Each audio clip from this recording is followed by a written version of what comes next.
Estamos online, Léo? Estamos ao vivo. Agora eu gostei. Quero dar uma boa tarde aí aos nossos amigos, aos inscritos aí no Salão Podcast, ao nosso querido e amado Leonardo, sócio proprietário majoritário desse canal. E aí, Léo, tudo certo, mano? Tudo certo, me preparando aqui para esse tema extenso de hoje, né? Eita, lasqueira! Eu vou te falar, hein? Hoje é mais um tema delicado, mas interessante, muito interessante, que nós esperamos que as pessoas possam aprender aqui conosco. Também gostaria de dizer o seguinte, né?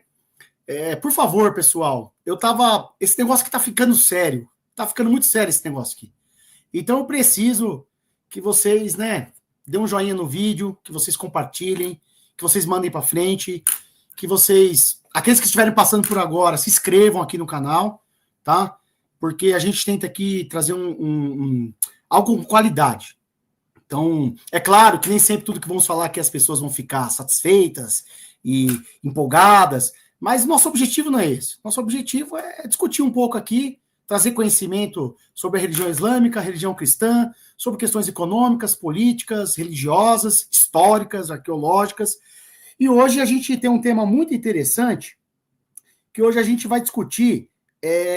Eu tinha titulado junto com o Léo aqui, que o tema da live, né, seria a verdade no cristianismo ou nas escrituras sagradas e diálogos possíveis entre a ciência, a religião e a filosofia.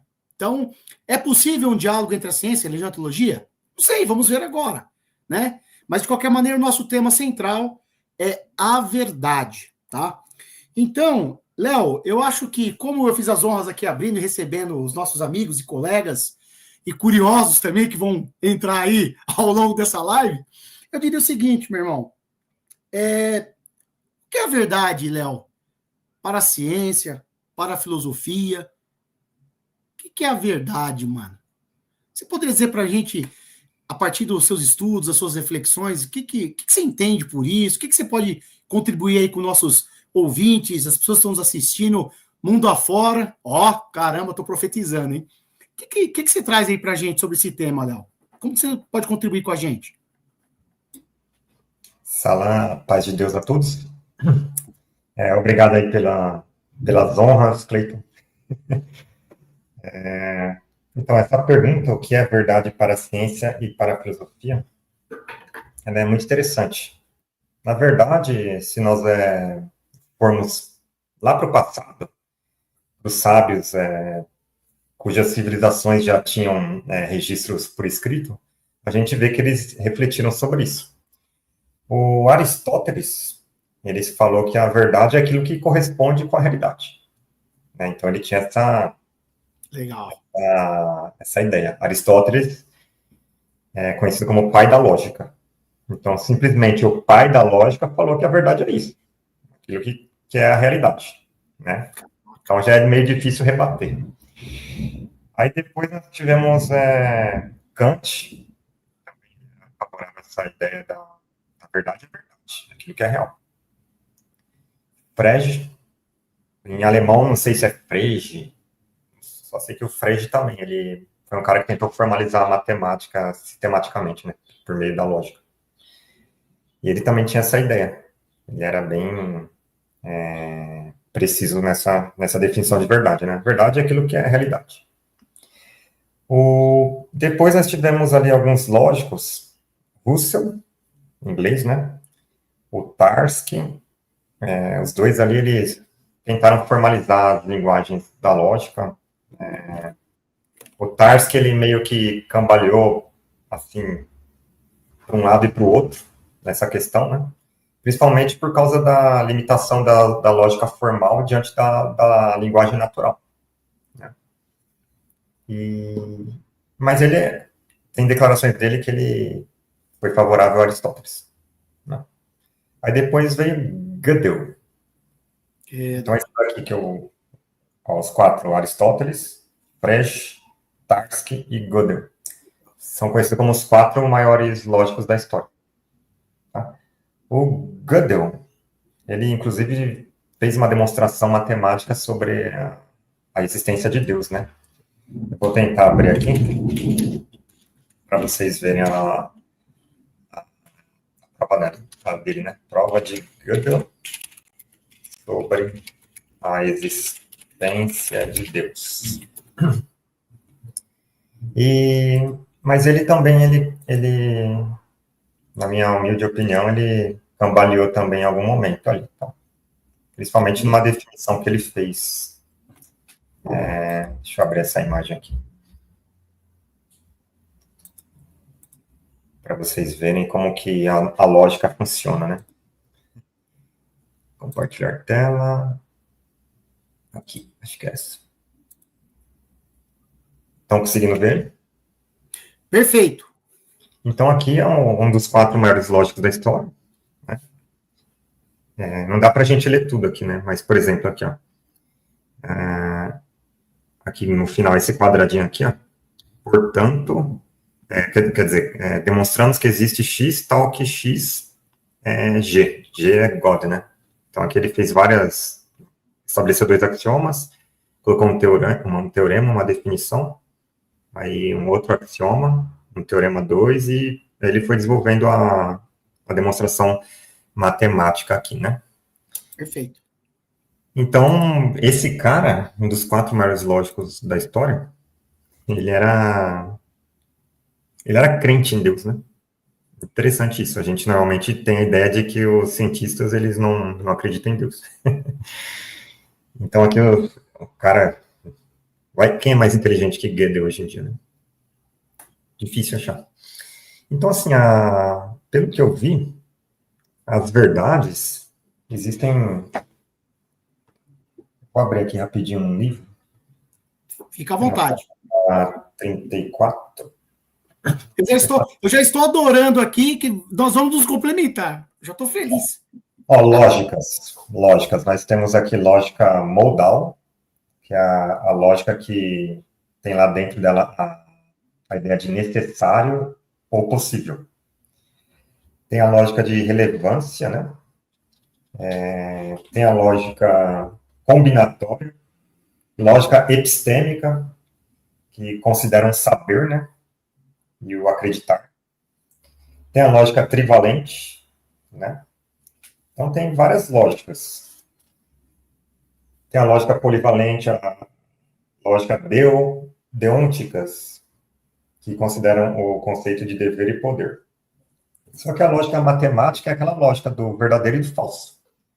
Então, pelo que eu percebi, inclusive, deixa eu fazer aqui uma propaganda já. Opa! Ó, esse livro aqui, ó, Fundamentos Lógicos, Relacionando a Linguagem, Lógica e Matemática. Eu escrevi ali, acho que um pouco depois da pandemia, e ele trata dessas questões, né? Ele é meio...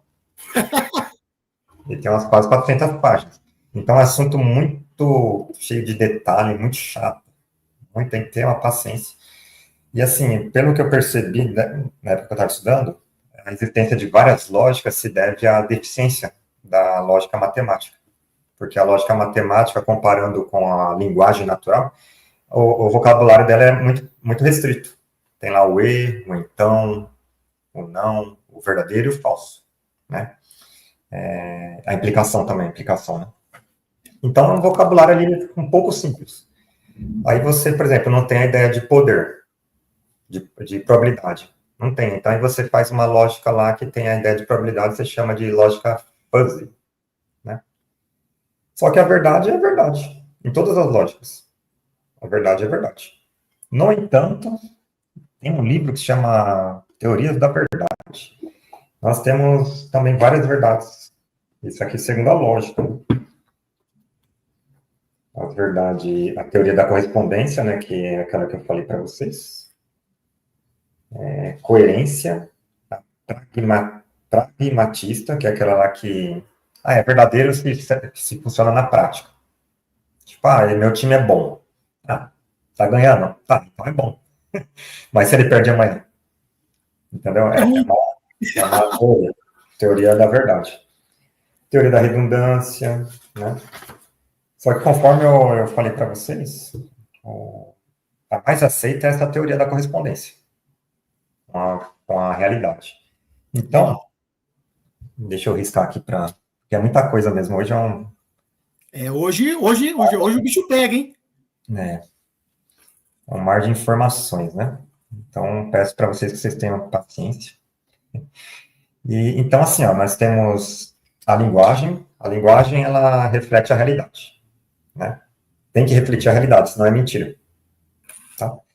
A realidade é a descrição daquilo que existe. E aquilo que existe é a verdade. Então, eu posso falar, assim, em grosso modo, que a verdade é igual à realidade, e a realidade é aquilo que existe. Então, nós temos uma confluência aí entre o conceito de existência e de verdade. Aí, nós entramos lá, voltamos em Gödel. Que o Gödel, nos teoremas dele, os teoremas de completude de Gödel, ele tenta mostrar que a matemática não é completa, né? Aí ele fala assim, tome um x que seja diferente de x, tá? E será que existe um x que é diferente dele mesmo? Existe algo que é diferente de si mesmo? Até eu buguei aqui. Então ele pegou, durante a demonstração dele, e falou assim, tome um x, tal, que x é diferente de x. Ele não demonstrou a existência desse x. E daí ele começou a desenvolver o seu teorema, os teoremas, tal. E na época todo mundo bateu palma, né? Brilhante. Russell e o Frege, inclusive o Frege, ele estava para lançar um livro, ele viu isso daí, ele falou, tá tudo errado no livro. Aí ele foi lá, antes dos caras imprimirem na gráfica, ele escreveu lá uma observação, infelizmente, meu trabalho perdeu a relevância após a descoberta do Russell. Foi o Russell primeiro e depois o Gödel. Já estou terminando, hein? Fica tranquilo. Então, assim, É o dono da bagaça aqui, meu. o ponto de vista dessa questão inicial é o que é verdade para a ciência. Assim, a verdade não é convicção. Porque eu posso estar convicto de uma coisa que não esteja de acordo com a realidade. Só que para a ciência, a verdade é aquilo que está em confluência com a realidade. Então, convicção não pode ser encarada como verdade, né? E mais outra coisinha só para terminar. A ideia de, por exemplo, a gente falar universo paralelo. Aí você tem aqui, dois universos, são paralelos. Se eu estou nesse de cima aqui, eu consigo ir para esse de baixo? Olha, acredito que sim. Mas aqui tem alguma coisa aqui entre os dois? Se tem um vácuo, não. Mas o vácuo é uma coisa que existe ou não existe? Existe. Existe? Acho que Então existe. você concorda. Se ele existe, então você concorda que dá para passar por aqui. É porque, primeiro que você já está fazendo uma pergunta. A gente está falando da existência. Imaginar no universo paralelo, né? Então, já é fora da nossa realidade cognitiva pensar que é um universo paralelo. Mas continua sua argumentação. Então você pode falar assim, aqui se estão paralelos, quer dizer que eu estou preso no meu e não posso ir para o outro. Né? Só que você falou, aqui no meio tem um vácuo. Só que o vácuo é uma coisa que existe, ele ocupa um lugar no espaço. Claro. Ou, se você usar um argumento mais firme, falar assim, aqui não existe nada. Se não existe nada, então não existe nem espaço entre os dois, então os dois estão colados. Então não existe universo paralelo. E eu tinha perguntado acho que foi ano passado, eu perguntei para essas inteligências artificiais aí, qual a maior verdade que existe. Aí ela falou, a maior verdade que existe é que todas as coisas estão conectadas. Ou seja, não existe o vazio. Porque assim, esses universos estão separados só se não existe exatamente nada entre ambos. Então tudo está conectado, na verdade. Então não existe um universo paralelo. Existe o que existe, é um conjunto inteiro de existência. O que não existe, simplesmente não dá nem para desenhar. Eu estou pensando. E assim, eu estou aqui dentro. Não existe fora. Então não posso nem ver de fora, não posso sair. Porque fora é o que não existe. E o que não existe, não existe. Não dá para eu ir lá no não existe. Porque se eu fosse lá, eu ia deixar de existir. Então, resumindo, é isso. As coisas mais relevantes que eu vi, assim, sobre a ciência, né, da verdade. E suas pesquisas, meu caro, o que elas apontaram? Rapaz, primeiro eu quero dizer que você foi muito profundo. A última Obrigado. parte agora. Primeiro que eu adorei a citação de Aristóteles. Gostei muito. A verdade é aquilo que existe. Interessante. E gostei de tudo. E a última parte agora me deixou reflexivo. Então eu estou pensando, tá? Tudo que você falou, eu estou pensando. Inclusive, põe mais uma vez o livro aí, pô. Vamos pôr esse livro aí na descrição do vídeo, faz favor. A indicação lá no. Olha aí, ó. Fundamentos lógicos. Relacionando linguagem, lógica e matemática do grande Leonardo Mota. Ó, você vai ter o dever de colocar aqui nas descrições, tá bom? O endereço, um link da Amazon, para que as pessoas possam adquirir esse livro, beleza? Pessoal, Esse aqui, como não fala de religião, os lucros vão direto para mim mesmo, tá? Ah, é? Ah, só que tem um detalhe, tá? Como eu tô fazendo jabá, se Deus tocar, você manda um pouco para mim. Tem as porcentagens aí. É zoeira, mano. É zoeira. Ó, Léo, é o seguinte.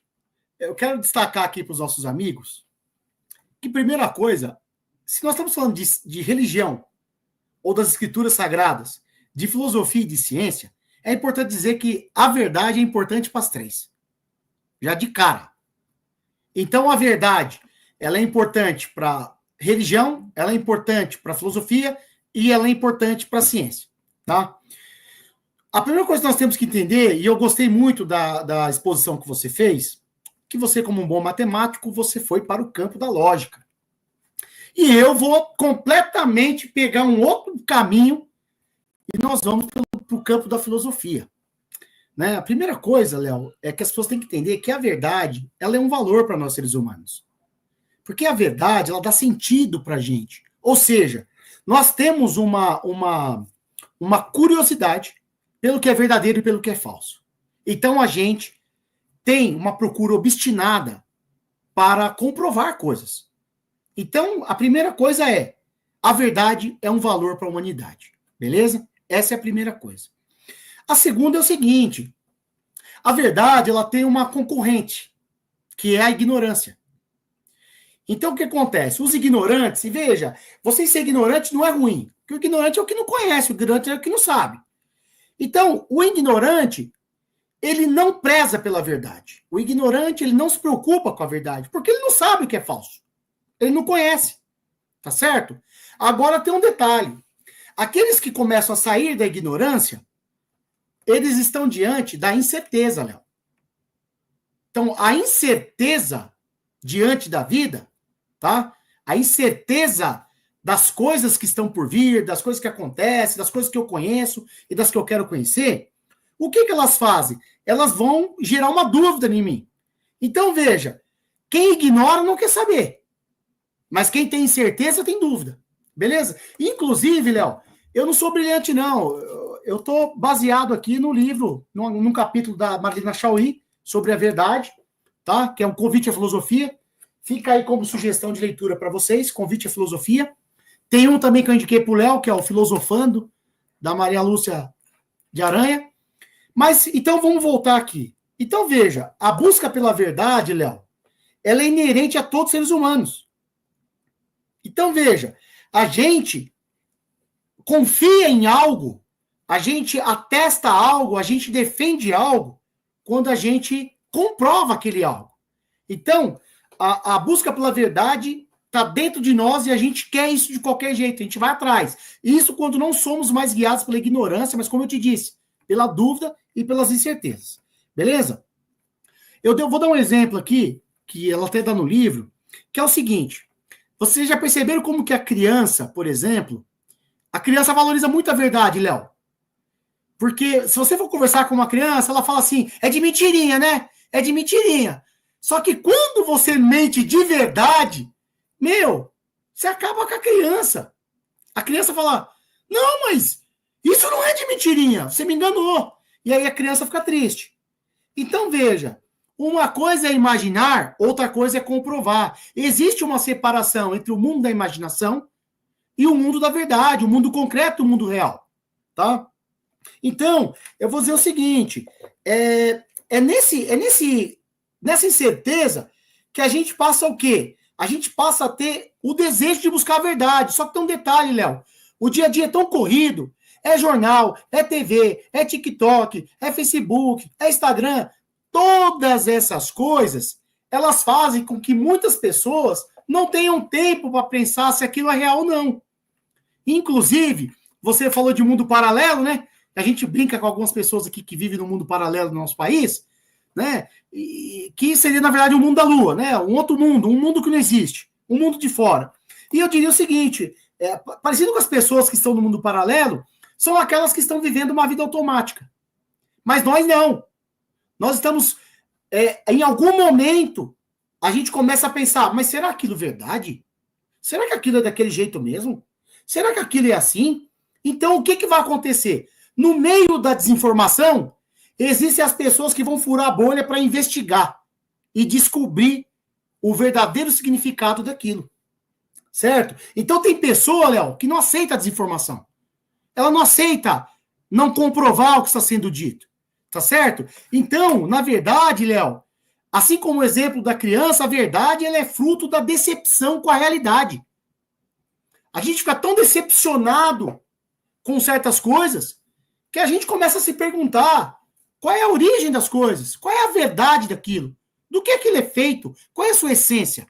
É aí, Léo, que eu vou dizer que você, eu e todas as pessoas que se enquadram nisso, elas estão tendo uma atitude 100% filosófica. É onde elas começam a pensar sobre isso e a buscar a verdade. Já tô acabando, tá? Já tô acabando. Aí, o que vai acontecer? Hoje é sem tempo, hein? Ora, meu, hoje é a do 1000 anos. Hoje é a do 1000 anos. Ó, hoje aí... 3 horas de live hoje, hein? Poxa, caminhando aí pro final do raciocínio, ele tá falando isso, gente, porque o tema é gigantesco, tá? Então, mas a gente, vamos lá.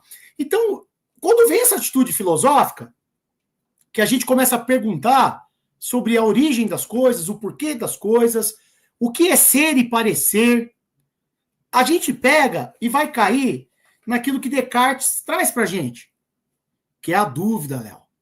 A dúvida. Então, a dúvida vai criar caraminholas na nossa cabeça, certo? Que a gente vai sentir o desejo de provar se aquilo é daquele jeito. Que seria o quê? Esse é o provar racionalmente. Então, o Descartes, quando ele fala assim, ó, penso, logo existo, né? Que ele traz para nós a dúvida metódica.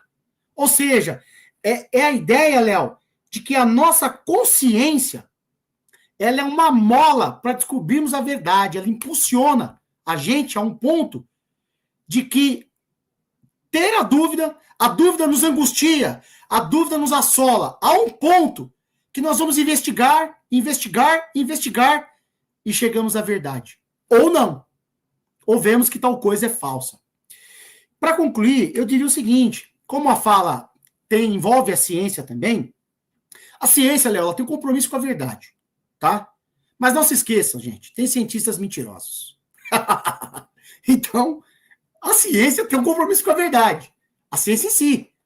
Mas tem cientista, gente, que ele está fazendo a teoria dele e se na hora faltar alguma coisa, ele encaixa lá um jabuti e publica. Então, ele mente.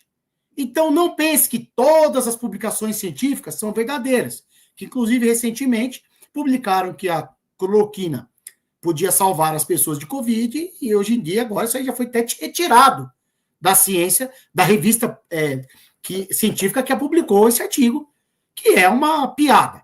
Enfim, voltando. Então, a ciência tem um compromisso com a verdade, certo? Então, veja, o que a ciência vai dizer, Léo? Se eu afirmo, eu devo comprovar. Se eu afirmo, se você disse isso, então prove.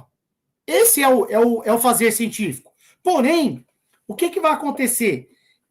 A ciência ela não trabalha solto. A gente sabe que ela tem um método, que ela tem um objeto de estudo, que ela trabalha com hipóteses, que ela trabalha com teorias, certo? E que a teoria, muitas pessoas falam assim, a teoria é só teoria, realidade é realidade, não é verdade, tá? Se você que está nos ouvindo aí acha que teoria é uma coisa e prática é outra, quero te dizer que você está enganado. Porque a teoria não surge sozinha, Léo. A teoria surge da experiência prática diária. Então eu vejo um fenômeno, eu vejo um objeto, eu vejo uma situação e a partir disso eu desenvolvo uma teoria. Então as pessoas quando dizem que teoria é teoria e prática é prática, eu peço desculpas, mas é um fruto de uma ignorância do saber epistemológico, do saber científico, do saber filosófico. As pessoas não sabem o que estão dizendo. Desculpa, pessoal, estou sendo duro agora. Mas quando você afirma que teoria é teoria e prática é prática, tem um fundo de verdade, mas tem um fundo de mentira na sua fala. Eu gostaria de dizer o seguinte, Léo, no livrinho O que é Ciência, quem quiser adquirir aí, ó, brasiliense precisa me dar o royalty aqui, lá na página 9, diz assim, ó, página 9, não, na página 12, perdão. Diz assim na página 12, ó, o conhecimento científico é, portanto, submetido a uma série de testes, análises, controles que garantam pelo menos uma chance alta de obter informações verdadeiras e justificadas. Então, veja, encerro dizendo, a verdade é um valor humano. A ignorância afasta-se da verdade. A incerteza traz a dúvida e a dúvida produz o conhecimento que comprova a veracidade dos fatos. Beleza? Filosofia, religião ou ciência, e no caso que estamos trabalhando aqui, ciência e religião, ambas devem buscar a verdade. Mas não buscam a verdade só porque querem. Buscam a verdade porque o nosso é um valor para nós tão grande que a gente tem uma necessidade de aceitar como verdadeiro aquilo que se pode comprovar. Léo, eu acho que eu paro por aí e gostei muito da sua primeira fala porque nós fomos no mesmo caminho. Só que eu